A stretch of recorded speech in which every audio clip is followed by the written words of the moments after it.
அன்னைக்கு எனக்கும் என் வீட்டுக்காருக்கும் டிஷ்ஷும் பயங்கர வாக்குவாதம் ரொம்ப நேரம் போயிட்டு இருந்துச்சு. பசங்க ஸ்கூலுக்கு போயிட்டாங்க. நானும் அவரு தான் கேட்கவா வேணும் மாறி மாறி கத்திக்கிட்டே இருந்தோம். சரி இனிமேல் இங்கே இருந்தால் உசுருக்கு ஆபத்தாயிடுன்னு கிளம்பிட்டேன். பயப்படாதீங்க ஏன் உசுருக்கு இல்லை, யாரோ ஒருத்தவங்க உசுருக்கு. சரி எதுக்கு அதுக்கு நம்ம காரணமாக இருக்கணும்னு சொல்லி அந்த இடத்த விட்டு கிளம்பிட்டேன். ரொம்ப நேரம் பேசுனதுனால என்னவோ அதே டாபிக் என் மண்டைக்குள்ளே ஓடிக்கிட்டே இருந்துச்சு. கொஞ்ச நேரம் நடந்து போயிட்டே இருந்தேன். அப்புறம் ஒரு மாதிரியாக இருந்துச்சு, நடக்கிறதுக்கு கூட மனசு வரல. சரி பஸ்ஸில் ஏறி உட்காந்து நல்லா ஊர் சுற்றிட்டு வந்தால் கொஞ்சம் ரிலாக்ஸ் ஆகிடும்னு கிளம்பிட்டேன்.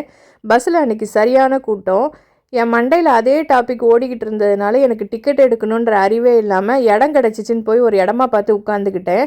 நல்ல கூட்டத்தில் நமக்கு இடம் கிடச்சா அதை விட சந்தோஷம் வேணுமா என்ன? அப்படியே உட்காந்து போயிட்டேன். ஏன் கெட்ட நேரம் செக் பண்ண வந்துட்டாங்க. ஒரு 10 பேர் டபடபான்னு வண்டியில் ஏறினோடனே தான் எனக்கு ஞாபகம் வருது, ஐயோ நம்ம டிக்கெட் எடுக்கலேன்னு. ஆனால் நல்ல வேலை என்னோட மொபிக் கார்டில் பேலன்ஸ் இருந்துச்சு. பேலன்ஸ் இல்லைனா தான் நிறைய ஃபைன் போடுவாங்க. என்னை பிடிச்சவங்க எந்த கொஷினுமே கேட்காம என்னோட ஆர்சி கார்டை வாங்கி உங்கள் வீட்டுக்கு ஒரு மெயில் வரும், ஃபைனை கட்டிடுங்க அப்படின்னு சொல்லிட்டு போயிட்டாங்க. இங்கே மெயிலுன்றது லெட்டர் தான். லெட்டர் வந்ததுக்கப்புறமா நம்ம ஃபைன் கட்டணும். பட் ஏன் ரீசன்லாம் அந்த லெட்டரில் தான் போஸ்ட் பண்ணியிருப்பாங்க.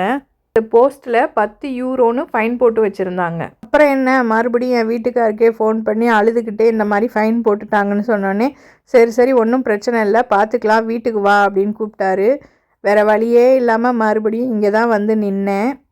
ஃபஸ்ட்டு போட்ட சண்டை என்னன்னு மறந்து போய் இப்போ ஃபைன் கட்டினது மட்டும்தான் என் மண்டைக்குள்ளே ஓடிக்கிட்டே இருந்துச்சு. என்னால் எதுலேயுமே கான்சன்ட்ரேட் பண்ண முடியல. அமைதியாகவே உட்காந்துருந்தேன். இதை கவனித்த என் வீட்டுக்கார் வா உனக்கு ஏதாவது டிஃப்ரெண்ட்டாக சாப்பிட செஞ்சு தரேன்னு சொல்லி தான் இந்த ரெசிபியை எனக்கு பண்ணி கொடுத்துட்டு இருந்தாரு. பொதுவாக எனக்கு சாப்பாடுனா ரொம்ப பிடிக்கும். என்னை பற்றி நல்லா தெரிஞ்சதுனால தான் சார் இந்த வழிக்கு வந்தார்.